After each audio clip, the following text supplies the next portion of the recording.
Monggo. Kula nuwun Mas Budi. Monggo. Mlebet mawon. Lawange Mas. mboten dikancing. Pripun to? Kula nuwun Mas Budi. Monggo. Monggo Dik Dewi. Mbok nggih praupani niku sing sae to. Kula ro Dik Ratih iki wis tak ayok-ayokke ya Dik ya. Kok le sajak klewo-klewo. Teko dene mesti arep ngelok-olok aku. Kok ngelok-olok to? Olok piye to wong manten anyar mestine ya bahagia. Yuk, kita kira mengucapkan turut berbahagia ya Dik ya. Mis. Wih, tenan lho Kang Mas. Lah wong yo ciblek ya ayune kaya ngono. Piye? Golek bojo kok ciblek. Awang yo ayune kaya ngono kok ya. Ora Mas, tenan wis, tenan. Aku ndene iki ming arep matur. Aku ki arep ngampiri yu ciblek. Ngarep tak jak. Sowan Kinarti. Sowan Kinarti? Enci. Ajeng diparingi pirsa bab pertemuan niku lho. Pertemuan Teng sesuk kelurahan iku lho Mas Budi. Wis mangkat e. Wis menyang. Lah kok wis mangkat ki piye to? Mas Budi ki piye to? Iki gek bae iki mau mangkat, ora kepethuk nang kono kulon ngomah kono. Ora ki. Lho Mas, saiki ki lagi usum heboh lho. Apa? Tindakan kekerasan, penculikan, perkosaan terhadap Lah, anak. kuwi lho Mas yo ciblek Mas. kon makan dhewe to. Jenengan kok yo tega to ngeculke yu ciblek. Ambok yo ben to wong perkosaan penculikan terhadap anak kok ciblek wis gede tuwa to. Lah ning pelaku penculikan kuwi kok ngertine yu ciblek iki cah cilik lho. Piye Jal? Nek jenengan nyepek aku ya sengoro darani cah cilik. Apa ngepek aku? Kuwi sing diculik ki sing Lah bocah-bocah cilik kuwi lho. Piye jenengan ki ya aduh piye ki Dik Ratih? Piye to Mas? Mau kok kok yo gek ciblek ki dikira cah cilik terus. Lah kuwi mau lho. Gak mengko diculik, diperkosa. Aduh. Mas, kalau nek golek bojo ki aja kaya yu ciblek kae lho Mas. Kepek ki ya kaya aku kene terusan. Wong kuwi ya jare dipek Mbah niki. Iki ya ora Wis wingi rasa dirembuk saiki dirembuki yu ciblek kepiye iki kok yu ciblek Mas. Nek nganti diculik. Aku ora yo kelang tak tututane.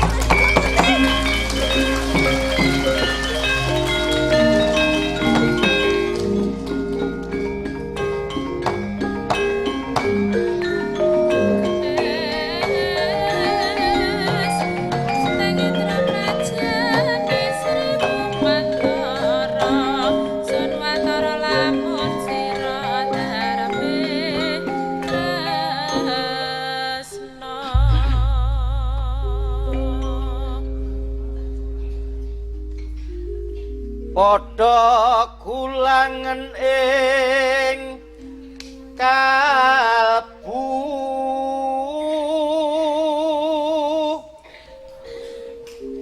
ing sasmita amrih lantip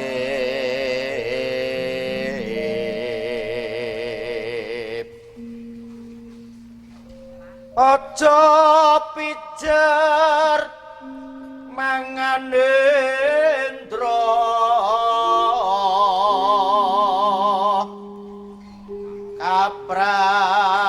kaprawiran den KSD Pasunan Sarira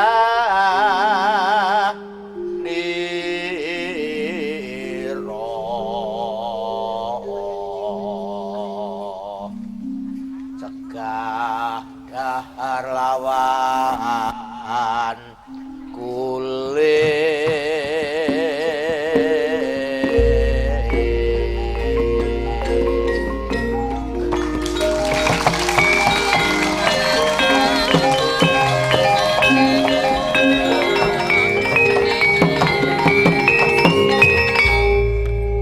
Kula nuwun ki. Apa Mas Budi? Ciblek pun Mbak Dewi Mbak Ratih lah kok do kesusu ngapa? ciblek pun ciblek.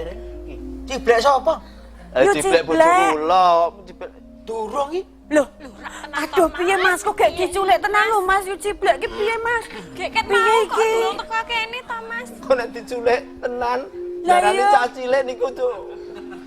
Pripun niku ki? Iya. Kula wau ki ngampiri teng Golek sing kaya ngono omah. kae angel e. Piye? Tenane iki piye? Kula Wis suwe wae. urung sok omah kuwi. Ngeten lho Ki. Kula wau ki rak ngampiri teng omah. Nggih dawuh ki kala wingi lho kan ngampiri Yu Ciblek dijak ning kelurahan. Lah kok tak ampiri jare wis Ciblek niku pun mangkat riyin. Oh. Kok Apa jebul dari kudu gini iki kok dari pokok sak niku jarene niku kae penculikan terhadap anak-anak kayak dikira Ciblek niku bocah rak ya. Nah niku lho Ki sing kula khawatir. Yo saiki goleki bareng ya, goleki bareng. Aduh lho Ki ayo wah jan nek diculek tenan ayo repot iki. Ciblek.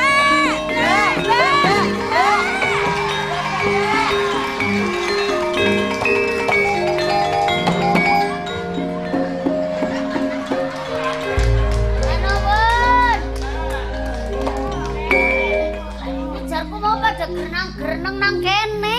Jane ora anak. Kan ora apa umpetan nang isor meja. Kinarti. Jare nyokon mari ngene malah Kinardine ora anak. Mboten teng mriko, Bu. Kinarti, mari ngendi sih ya?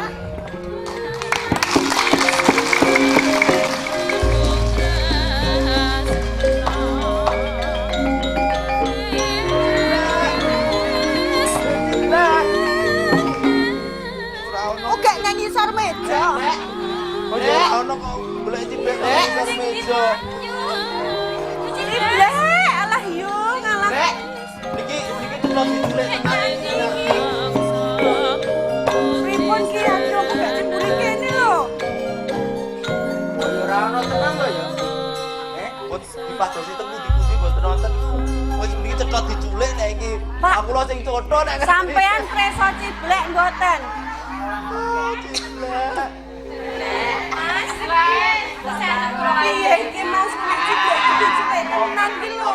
Aku nek ra Ciblek mau. Ciblek alah pripun to ki kok jenengan ngewangi-wangi ngoten lho. Dengan Aku apapun. raming moto lae lho lek goleki. Nganggo moto batin barang lek goleki. Ane yo ora ketok tenan e. Oh, Ciblek iki saking cilike kok jenengan yo goblok kok milih bojo wis cilik. Wong cetha sing gedhi-gedhi wae ana kok yo milih sing cilik kapok kowe. Kan iki iso to ora bojomu? Iya iki aku seneng kok.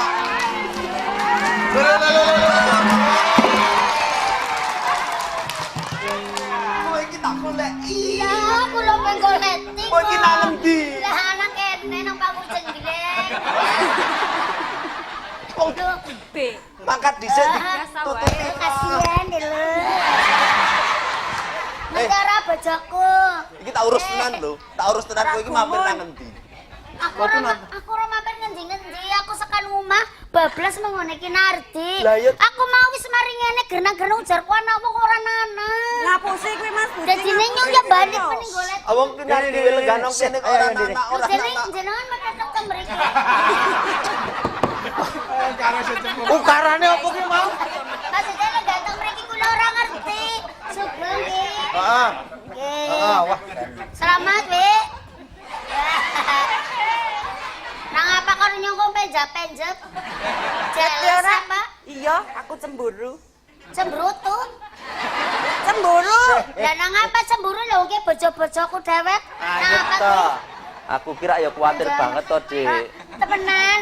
Angger kuwatir ana gantine ora gelem. Kok yo gampang bae, ya ora iso kok Ora yo. iso. Gosek-gosek kene dari kowe. Saiki kira iki saiki gak ungsum kuwi lho, penculikan terhadap anak-anak tidak kekerasan, perkosaan kok gek kowe iki diculik terus diperkosa ra yo. Lho sing jenenge diperkosa ki nek ora gelem diperkosa, nek gelem ya ora apa. Oh, ala edan kabeh. Kene. Lanjut Mbak. Iya. Timbangane rekas. Iya, wes. Nggih. Niki tujune kepanggih Kinardi kula pun lega. Oh, yo kuwatir banget e. Kandhani mula dina iki kabeh tak kumpulke. Enten apa? Sesuk-esuk kabeh kudu nang kelurahan, ngono. Mergo nang kelurahan arep ana pertemuan. Oh nggih. Malah saka kepolisian yo rawuh. Lah sing nggih Bab masalah. napa? Nah yo arep ngandharake bab pedofil. Ngerti ra? Non? Pedofil. Pedofil. Oh, enak kuwe. Kok enak iki? Apa ngerti ora? Sing bunjer-bunjer jerone ana gulane, Mbok. Kuwi cemplon. Wis to. Pedofil kuwi sakwijining penyakit ngono. Oh, Kowe gelem. emo. Nah, kene. Pedofil kuwi tindak nyeleweng. Wong lanang Nggih. nek weruh wong cah gede-gede ngene iki ora gelem. Oh, lah kuwi Mas Budi. Oh, iki yo termasuk pedofil. Pedofil dadi Mas Budi ki. Ora lah kok Ya ora lah wong cintane karo aku kok. Kok jelek. wis to. Kok kira aku padake pedofil. Ora Sik. ya. Sing pedofil kuwi biasane umure ya urung 10 tahun ngono lho. Oh. Niku sing nyulik wau niku Sing- to. Nggih. Wong sing wis pancen tumindake iki wis aneh. Nggih. Duwe kelainan ngono lho. Nyulik cah cilik. Nyulik kok aku ora nyulik iki kok. Lah iki ketoke cilik ning tuwek kok. Ya men berisik loh. Ora apa-apa. Yu ciblek kan ngemut tanggalan. Bisane ngemut tanggalan. Bisane ngemut tanggalan. Lah awake cilik ning umure tuwek kok. Ah, ya ora apa-apa ya, Mas. Ora apa-apa sing penting kita Cinta sama-sama cinta tak tersampai ya kayak Wis. Pokoke sesuk kabeh kudu nang kelurahan. Nggih, siap. Kowe mau ya wis dirembuk karo Dewi karo Rate. Nggih. Dumeh mantuku ponakan. Nggih. Kuwi ora ana mantu ponakan ra ana. Kabeh kudu teko nang kelurahan sebab Ningan kula pengantenannya. Alah alasan. Oh, nganten nganyar ke ya ora. wis iki pokoke kudu tindak, kudu kabeh budal ya ra. Nggih Ki. Iku supados sedaya sami priksa. Nggih. Saiki kabeh kudu ngati-ati, para pirsawan, kabeh kudu ngati-ati sebab Nggih. saiki iki jamane pancen jaman gedeng. Oke, Mboten cah kok, cilik mboten. sing diculik, Nggih. cah cilik sing diperkosa. Nggih. Ngono kuwi lho. Nggih. Mula kabeh kudu ngati-ati ya kanggo putrane, ya kanggo ponakane, ya kanggo putune. Sing kagungan lare alit mbon itu Ayo kudu putra. ngati-ati. Wayah napa adik diawat-awat. Ah, ngono ya. Nggih. Wis kabeh. Kula yo ngawat-awati niki kok gak di. Sampun Ki, sampun. Wis saiki Ya, Mas. saiki cah loro ben do nembang. Ya ciblek yo katut manten anyar niku Ya, Ki. pengantenannya ya kudu ditembangi, maksudnya. Wis, yo saiki Yo, do nembang. nembang bareng ora apa-apa. Ayo diwangi. Bagi tak papat ya. Ah, wis aku. Ini benak dhewe akur. Sepurane to iya. Sing do rukun ngono lho. Sang cilik ning tengah.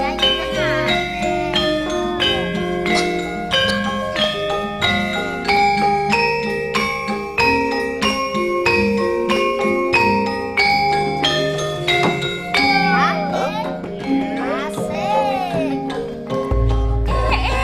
Mbak yo besok ranut betahe apa. Mbak yo guyu susah betahe apa. Kancelokku tetep kok ing janji. Aja emoh, aja tansah cuwok. Nadyan aku uga tansah ing janji. Bersama manfaat enteni yo bareng aku diruri kagunan katone lumangan mesti kasempatan.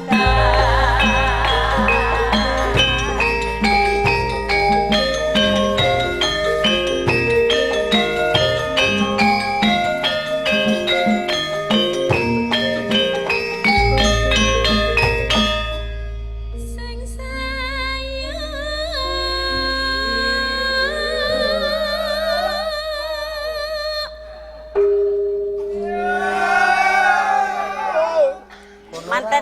Manten anyar ki bengok sing seru. Pengantenannya ya liri bengoke. Ndak tanggane krungu wong. Bedane apa? Ayo, Mbak. Rojak nanas kan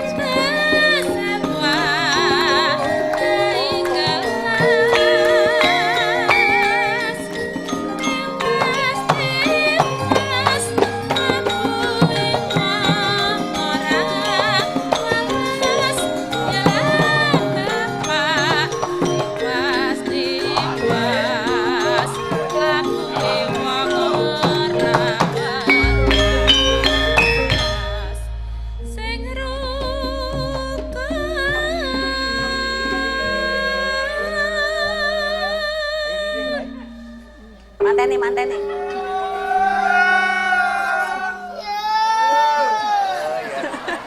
Lele.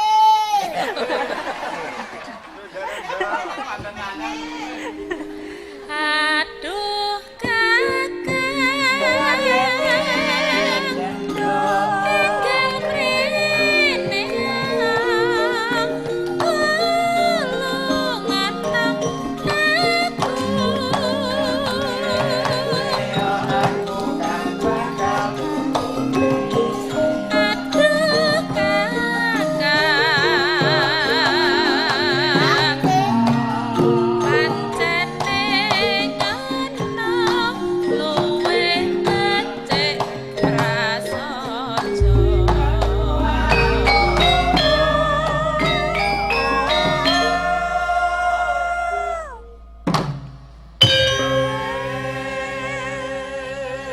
Kaget, Mas. Manten anyar kagetan. Mas Budi, Nggih Kinarti. Mbak Ciblek, Nggih, Kinarti. Mbak Rate, Mbak Dewi. Nggih, Ki. Sadurunge aku ngumandangke Sekar Pangkur tinggo jengleng kuwi ingkang ngripta Bapak Sapardi Roharjono saka Ngleri Lor, Playen Gunung Kidul. Nah iki Pangkur jengleng iku diadani makarya sarengan antarane TVRI Ngayogyakarta karo Hanafi Rais Center. Ayo saiki absen saka Mas Budi. Nggih, sugeng rawuh dumateng para pamriksa menika sepisat saking pengajian ibu-ibu Masjid Pugeran Jambitan Bangun Tapan Bantul pundi Bu? Nggih. Ingkang kaping kalih menika pengajian Al-Huda Dusun Miri Sri Harjo Imogiri Bantul. Ayo. Ayo Dik. Sing pundi? 3. Lu. Niki pengajian saking ibu-ibu Aisyah Ranting Taman Tirto Kasihan Bantul. Wah. Pundi? Sing dhuwur tepuk tangane. Nah. Pun. Ayo terus Siji meneh. Papat. Oh, wis iki. P2. Papat. P pundi lah? P2 Oh iya. WKSS. P2 WKSS Dusun Gegulu. Gulu niki nggih. Gegulu Gulu Rejo Lendah. Lendah Kulon Progo. Berarti tanggane kula nggih Kulon Progo. Aduh banget mulane. Kulone nggih Sumpyo. Iya. Nggih, pundi malih? Iki. Nggih, menika ngaturaken sugeng dalu kagem pengajian ibu-ibu Masjid Nurul Hikmah Dusun Dawung Kemiri Kebak Kramat Karanganyar. Tebih nggih Bu nggih. Lan ugi pengajian malam Senin menapa menika? Pelupuh. Ukir Sari Cangkringan Sleman. Wah, kaneng kaneng. Oh, ning mburi Pojokan. dhewe. Siji meneh, Mbak Dewi. Siji meneh nggih. Masjid Al Ikhlas Kenteng Madurejo Prambanan Sleman. Wah, nggih. ayo Mbak Rati. Ayo. Ugi saking pengajian ibu-ibu Al-Falah Demangan Sopalan Pleret Bantul. Wonten pundi? Oh nggih. Ugi saking unit Pandean Sari Budi Mulia 2. Oh nggih. Yes, pun kabeh nggih. Sampun. Gusti kawasa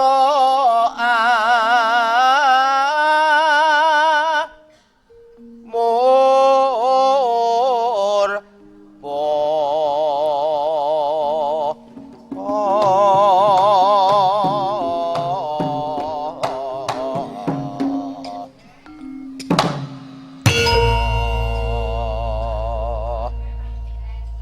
solah tingkah manungsa den pirsani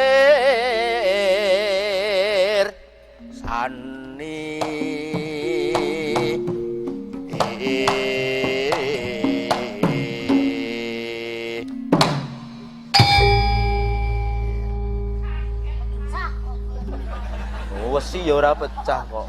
ngumpet ing jero gunung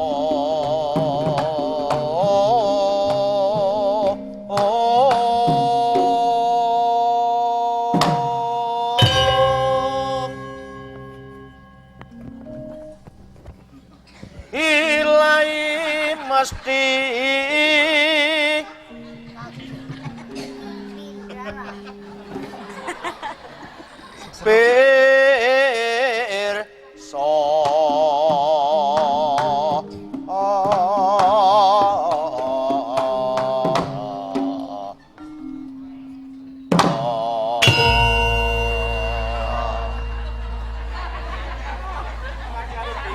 Kang Minangsit tuminta engkang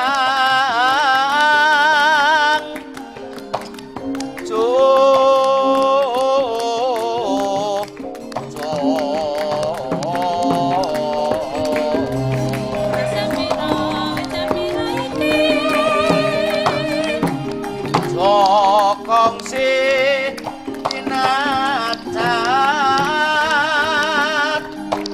so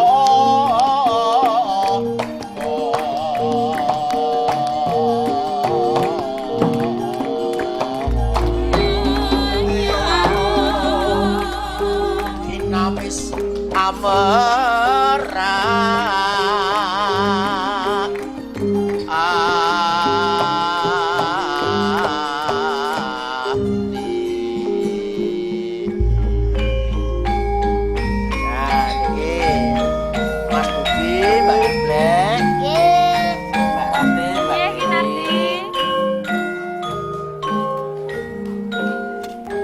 Kula matur nuwun sedaya sampun sami rawuh mriki nggih. Katur para sutresna ingkang wonten studio, ingkang mresani ing studio utawi wonten ing dalem, kula minangka sesepuh padepokan ugi ngaturaken gunging panuwun ingkang tanpa upami. Ngaturaken sugeng kondur ya mugi-mugi manggih kalis ing ruminto saged pinanggih ing sanes wekdal. Ngaten matur nuwun, matur nuwun, matur nuwun.